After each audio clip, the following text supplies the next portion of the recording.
Hey everyone, welcome back. In today's video, I'll walk you through how to install the iOS 27 Developer Beta 1 on your iPhone.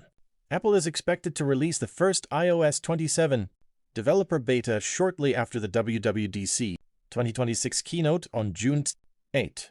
Before you install it, keep in mind that early beta versions are often unstable and may include bugs, battery drain, performance issues, or overheating problems.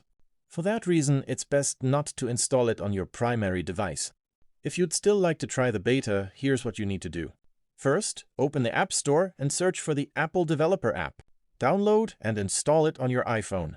Once the installation is complete, launch the app and tap the Account tab at the bottom of the screen. Next, sign in using the same Apple ID that's currently connected to your iPhone. After signing in successfully, restart your device to refresh the beta update settings. When Apple officially releases the beta, go to Settings, then tap General, followed by Software Update. Select Beta Updates and choose iOS 27 Developer Beta from the list. Return to the Software Update page and wait a few moments. The iOS 27 Developer Beta 1 update should appear on your screen. Tap Download and Install. Then follow the on-screen instructions to complete the process.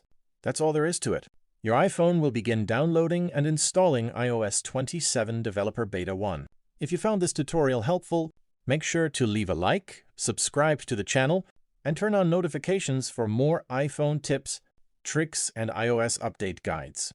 Note: Apple has not announced an operating system called iOS 27. The current naming may be different depending on Apple's official release. Make sure to verify the actual version name when publishing your video.